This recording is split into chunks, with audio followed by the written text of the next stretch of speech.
you for having me here today. It's a very exciting group. I actually renamed my talk, instead of sex differences in E.A.E, to sex chromosome effects in E.A.E because it's a very large topic to include both. Let me just say that I'm not going to talk about sex hormone effects in E.A.E or MS. They're extraordinarily important. I've actually completed 2 clinical trials of estriol in MS, with another one. The results of one's going to be announced at the Academy of Neurology on April 29th, multi-center across the United States, and another one ongoing. It's based on the pregnancy story, that this pregnancy estrogen is important. Also, with respect to the gender difference, not the pregnancy issue, but the gender difference whereby males get MS less often than females do. There is a testosterone effect. This has been observed in E.A.E by many groups, including our own. And based on that, we've done a clinical trial of testosterone in men with MS. But I'm not going to talk about that today because I really want to talk about sex chromosome effects. I saw Corey Tusher on the bill, and I knew you had Art Arnold's 4 core mice, so I want to focus on sex chromosome effects. So some very basic science on sex chromosome effects in this autoimmune disease. So just a little bit of introduction. MS is an autoimmune disease of the central nervous system, and it's mediated through T cells and T lymphocytes and macrophages set up these lesions. They're thought to be sensitized to myelin proteins. They cause demyelination and inflammation of the white matter, but then you get this gray matter neurodegeneration that goes on, making it kind of an interesting scenario. The relapses occur. They lead to permanent disability eventually, and again, E.A.E is a model whereby you can immunize with these myelin proteins, and there is both a genetic susceptibility to both the human disease and the mouse disease. That's many genes are involved. We may hear more about that later. I like this cartoon, actually, because it shows over on the left the relapsing remitting phase of MS. That's a very inflammatory phase whereby you see these relapses in green. Let's see if I can get the arrow here. Yeah, the relapses in green, you get complete remission. And then you see as time goes on, about 10 to 15 years, people begin to not have relapses anymore, but they get this permanent disability accumulation. So they're going from, limping to a cane to a walker in the absence of actually relapses. And on the bottom, you see these black arrows. These are enhancing lesions on MRI. These are the inflammatory white matter lesions. And as you see, they are also burning out. They're going away as the years go by with MS. So you have a lot of them very early. They're a biomarker for the relapses, these black arrows. And as you see, they decrease as time goes on to where there's much fewer relapses when you get into the late neurodegenerative phase of MS. Now, of course, what's going on also on MRIs, you're getting this brown line that's gradually increasing, and that's the T2 lesion burden, thought to be the scar burden of disease. And the very important red dotted line at the top, where's the brain volume. So you're seeing atrophy in the brain. And it's occurring principally not so much in the white matter where you're having these inflammatory lesions, but the gray matter.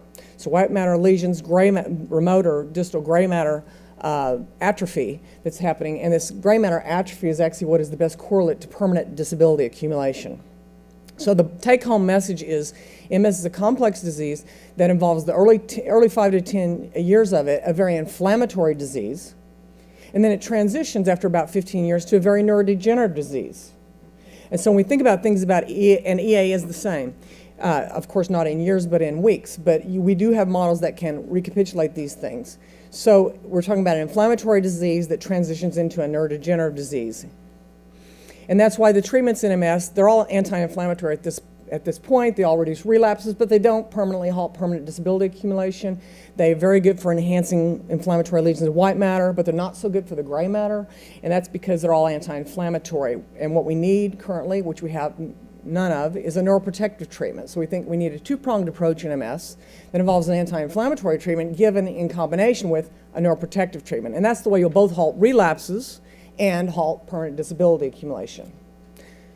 Now, when you think about these clinical observations, such as the gender difference, it becomes very interesting because there's a female, yes, as was referred to, there is a female greater than male susceptibility to MS. It's about a 3 to 1, and they have more of a relapsing sort of disease. But what's interesting is a different clinical observation, and that is when men get MS, they progress more rapidly. They get it worse.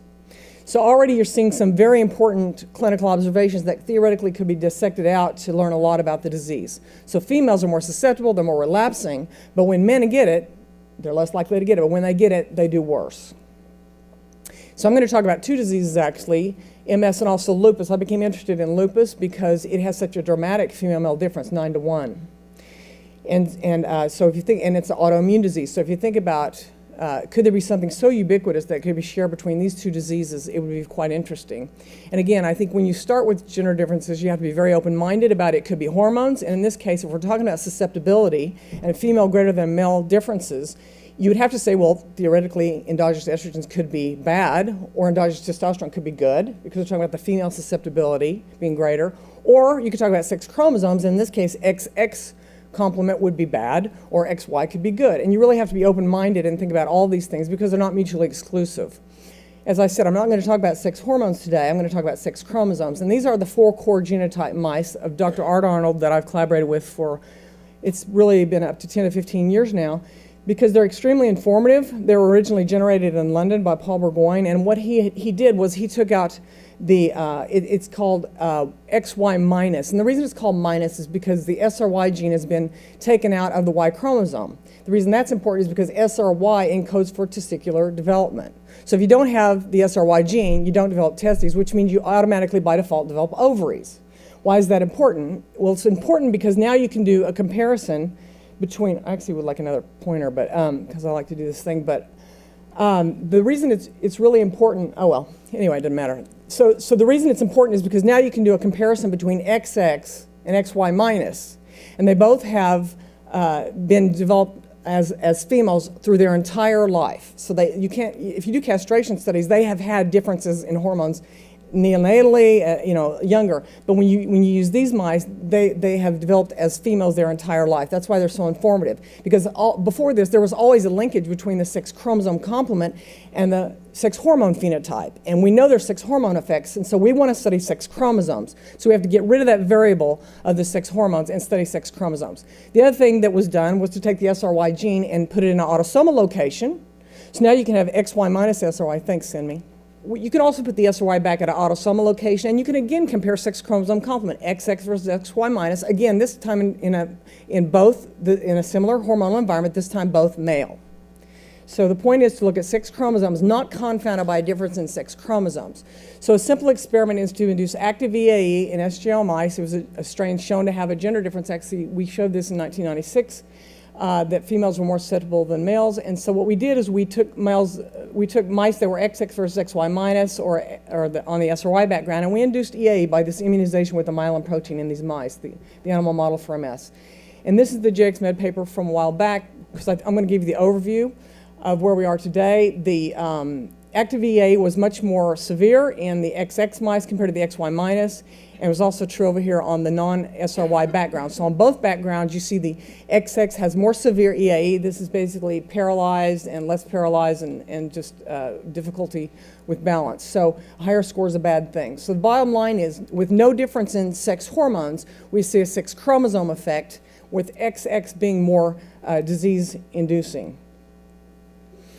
Well, that's active E.A.E., where you have the induction of the immune response in the same mouse as you have the effector phase of the immune response. So we call that active E.A.E. What we then wanted to do is say, well, we know there's all these autoimmune diseases that have a female predisposition, so let's separate out active E.A.E. into adoptive E.A.E., where you immunize mice and you get that immune induction phase in one mouse, and then the other phase is the effector phase, where those immunized cells are transferred into naive mice to see if they can go in and cause CNS damage. So you can separate out the immune induction phase from the ability of those cells to go in and cause CNS damage. And so when we did that, focusing on the induction phase, because we were interested in the immune response, we took the XX or XY minus mice and we immunized them, we stimulated them with autoantigen, transferred them into intact wild-type females. What we found was that indeed the cells that were derived from the XX cells were much more encephalotogenic. They were much more able to cause E.A.E. than those that were derived from the XY minus mice. And actually this difference was even more dramatic than we had seen in active E.A.E., which will make sense in the very end of the talk.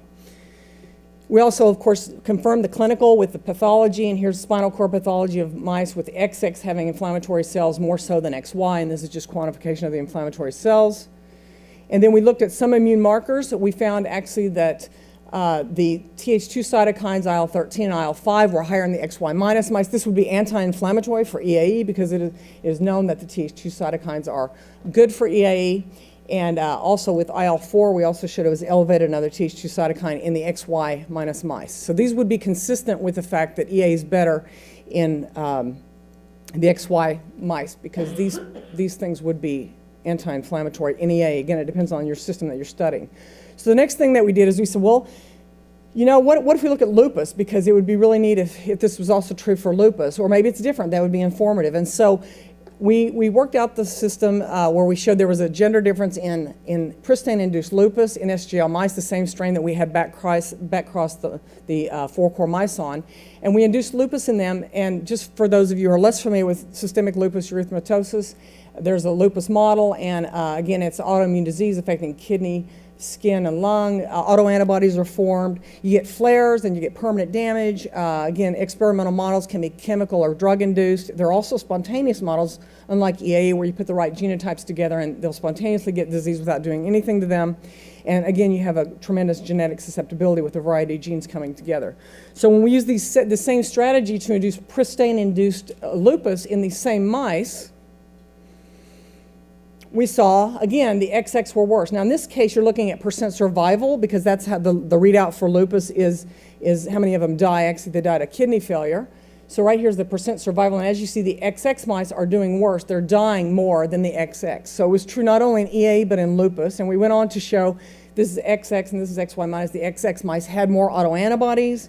We also did pathology. We did other things in this paper. But the bottom line is in two experimentally induced diseases, in E.A.E. and in lupus, in this strain, both of them showed that there was an X chromosome effect whereby, well, we don't know if it's X chromosome yet, but we know that XX complement is disease promoting as compared to XY. In both E.A.E. and MS model and in lupus, a very different disease model. Then we said, well, you know, it'd be interesting to look at spontaneous lupus because, first of all, it's a different strain, so you can figure out if this is strain-specific. But also, I like spontaneous models because they're more like the human condition where you're not inducing them experimentally. So we back-crossed those same mice onto the NZM 2328 background, and we showed that in this background, again, where it's the spontaneous production of disease, again, the XX mice were dying more than the XY minus mice were. And here's the kidney pathology and the quantitation of the kidney pathology. We also did a little bit of immunology on these mice, and we looked at T cells for activation markers, and we found that CD40 ligand, which is a gene on X, seemed to be a little bit higher in XX. There were other activation markers, CD69, CD147, that were higher in splenocytes, the T cells from spleen of these same spontaneous lupus mice, and other markers known to be pro-lupus forming, also higher in XX mice compared to XY minus. And last we looked at some that was the T cell markers. We also looked at some B cell markers.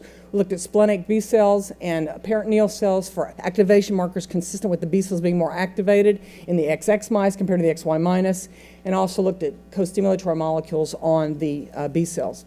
So at the end of the day, what we can say is related to the susceptibility where females are more susceptible than males, we do know that there's a sex chromosome effect whereby XX is more immune, it creates more of a robust disease promoting response than the XY does. Now, I want to turn to something else, a PNAS paper that we just had accepted, or just came out last week, which is the other issue, which is, because it'll bring up some interesting overviews when we contrast these two. So there was this other thing I brought up, which was the clinical observation that while females are more susceptible to disease, when men get the disease in MS, the men do worse. And so the question is, could there be a sex chromosome complement, not just to the immune system, but to the CNS, or the CNS response to a given immune attack? Could there be a sex chromosome effect?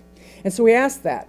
Now, it's not an easy thing to answer because in order to do that, you really have to do bone marrow chimeras.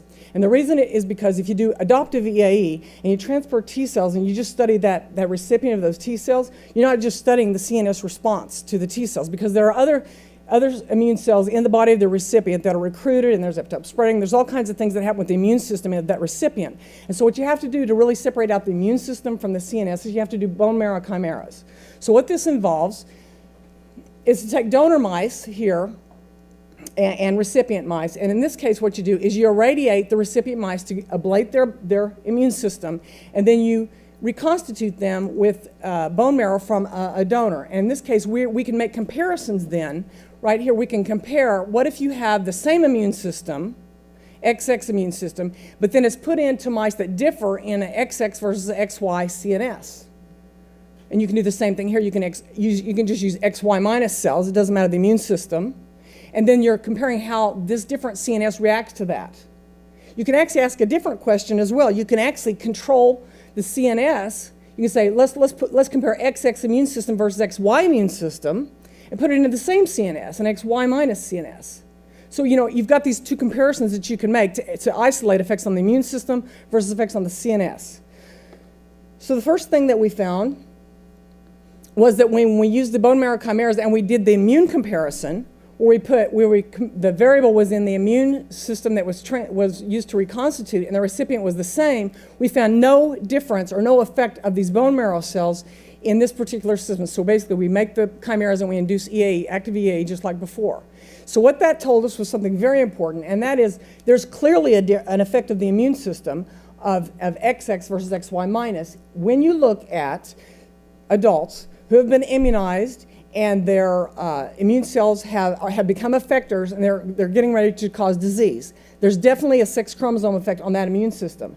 However, when you go back to the immune system of the bone marrows of these mice, they're not intrinsically, inherently different at that point in the bone marrow.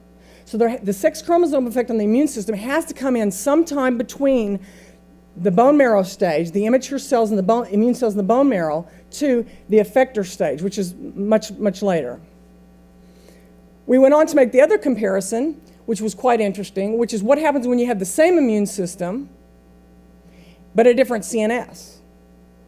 And in this case, what you find is that the XYs, which is the blue, are worse, and the XXs are better. This is also true, of course, when we use this immune system and put it into these. The XYs are worse for E.A.E, and the XXs are better. We also confirmed this with a rotarod test. It's basically you put the mice on a wheel and see how long they can stay on. If they stay on a long time, a lot of seconds, it's a good thing. If they fall off early, it's a bad thing. And again, you see that the mice that are XY minus are right here. They're bad. They're much worse. They're worse. Here, this is worse. This is worse. And again, the XYs are worse. So the XY CNS is demonstrating with the same immune system, a given immune attack that has been equalized, the XY CNS is doing more poorly on clinical outcomes. We then did the pathology, neuropathology, looking at spinal cord and cerebellum. This is XY CNS, this is XX. You see less myelin in the posterior columns of these mice. Here, XY compared to XX, XY compared to XS. This is the axonal stain, so in MS we know they lose axons. This is the XY, much more axonal loss in the cord than here. Here's XY compared to XX. Always less myelin, less axons in XY. Then when you look at the cerebellum, similar thing. You see less myelin here in XY compared to XX, XY compared to XX. And right here we looked at cerebellar Purkinje cells because they're very important for coordination in the cerebellum. And these cells also were quantified to be less than in the XX. We then went to the cortex. So we did chordae, we did cerebellum, and now we're going to look at cerebral cortex. And for cerebral cortex, one of the earliest markers of degeneration is loss of synapses, or these connections between neurons. And we looked at synapses, both pre- and post-synaptic markers, and PSD95 was dramatically reduced in the XX compared to the XY, in the XY minus compared to the XX. Again, same immune system, different reaction to the injury, with dramatic synaptic loss in the XY and much less loss in the XX. So, moving towards the last set of findings, the bottom line was that we have an X versus XY gene effect, complement effect on the CNS. And now we wanted to start to ask the question about, is it due to a gene on Y or a gene on X? So let's talk a little bit about that, and we're going to hear a lot about this from Dr. Tuscher. Our take on it was that the Y chromosome has gone through a lot in evolution whereby many, many genes have been lost to where it's very short, and there are very few genes left that have to do with things other than reproduction. And we weren't personally interested in reproduction, we were interested in autoimmunity and neurodegeneration. And that's in contrast to the X chromosome, which is it has a full length, it has many, many genes with a variety of functions that having nothing to do with reproduction. And incidentally, there are also many genes known on the X chromosome that have to do with normal brain development. And so just by probabilities, you would think there are a lot more candidates on X than Y. But let's see what happens. when we started thinking about genes on X or Y, we were focused on X genes because there were so many good candidates, and one of particular interest was TLR7. And the reason is because TLR7s, as you heard a little bit about, they're a way of recognizing pathogens and endogenous molecules that can stimulate really microglia to make a lot of pro-inflammatory molecules that can be important in CNS injury, like in E.A.E. But what was also interesting was there was a paper in 2012 whereby TLR7 was shown to be important that when it was ligated, that you got apoptosis of neurons. Yes, 5 minutes. Okay, I'm almost there. So TLR7 was a very good candidate. It's an X gene, and we know it's expressed in both microglia and in neurons, and we know it could be deleterious for E.A.E. or MS, either when it's expressed in microglia or in neurons. And so that's what we did. And Simi, who's here, did a lot of this work, but this is her slide as well, and this is when she stands for TLR7 in the cerebral cortex of these mice. As you see, again, TLR7 is a bad thing. So the XY CNS has much more TLR7 as compared to XX. Again, same immune system, we're still in the chimeras. And again, these had much reduced synapses, same spot. They had less synaptic staining, remember? And they have more TLR7. Same thing over here, when we use this immune system that was common, we have much more TLR7 in XY compared to XX. Then she asked whether this was due to co-localization of TLR7 with the neurons or co-localization with the microglia. So which cell was it that was having this difference in TLR7 expression? And as you can see, the co-localization, this is faded out because of the lights, but it co-localizes very well with the neuronal stain, whereas there was almost no co-localization with the microglial stain. So the bottom line was that TLR7 is expressed at a very high level in cortical neurons, and these are the ones that are undergoing damage and are associated with these clinical differences in disease. So to wrap up, when we think about how these sex chromosome effects are inducing their effect, you need to think about the fact that we found greater expression of TLR7 in the XY CNS compared to XX. That's what we found. Now, this cannot be due to X dosage, because X dosage is what people talk about when they have two X genes, and some genes are not X inactivated, so they're escapees, they escape, and so you get two copies, and this doesn't happen very often. It's 3 to 10%, depends on mice or humans, but it can't be the case here because we saw higher expression of TLR7 in the XY, not in the XX, so it can't be X dosage. So what is it? It's most likely due to the parent of origin of the X chromosome, because XX and XY differ with respect to the maternal and paternal imprint. And again, TLR7 is higher in the maternal XY. So that would lead us to conclude that the maternal X imprint is associated with higher TLR7 expression. So I actually believe that the sex chromosome effects, as they relate to gender differences, are going to be extremely important with respect to maternal imprinting of the X chromosome and the subsequent expression through methylation patterns that you get on these candidates on X. So the last slide is just, again, the last paper that we had about the CNS effects that Cindy had.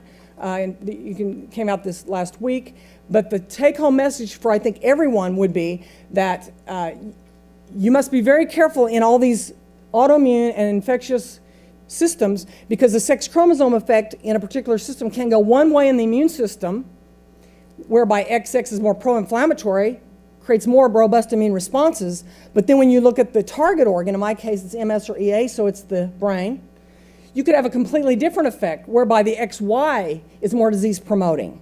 So looking at the whole body and the interpretation of all the data, you need to be thinking about what's the sex chromosome effect on the immune system, what's the sex chromosome effect on your target organ. They may or may not be the same with respect to the direction for the disease. And last but not least, for me as a translational physician, it is interesting, of course, that there is this greater than male susceptibility to disease and relapses, but when men get the disease, they get it worse. So that's all. I'd like to thank my lab, Sinmi, who's here, and she did a lot of this work, and the others that contributed over the years. Art Arnold's has been incredibly important with the 4 core genotypes and his interpretation of them, and Dr. Lawson's lab, who did the lupus kidney pathology. Any questions?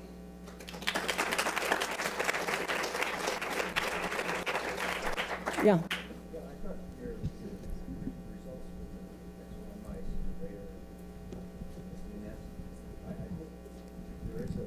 papers? Sorry. A couple of studies showing that SRY is actually expressed in the brain during development before gonatogenesis occurs and is important as a transcription factor in those stages. And then also, I think it was shown recently that SRY is important in dopaminergic neurons and in terms of maintaining their ability to control appropriate motor neuron function. So if SRY is important in those aspects, is it the absence of SRY that's giving you the phenotype you're seeing in the CNS versus? Yeah, Eric Verlaine did some of that work about the dopamine, and we've actually done some antisense SRY. We've pursued that to some degree. That can explain the things that we're finding because in our case, we're doing XX versus XY minus. Neither has SRY. And we're also comparing X SRY, XY minus SRY. They both have SRY. So SRY is not a variable in our system. So it can't explain the differences that we have in our two groups. Yeah. In your XY minus model of Yeah, in the E.A.E. model that you did in XY minus mice, did you check? Did you see if there were differences in Treg? Did you have the chance, regulatory T cells? That's a good point that we're looking at. Of course, CD40 ligand, FOXP3, TLR7. There are many good candidates on X for the immune system. There are very many good candidates, and we are aggressively pursuing those. Good question.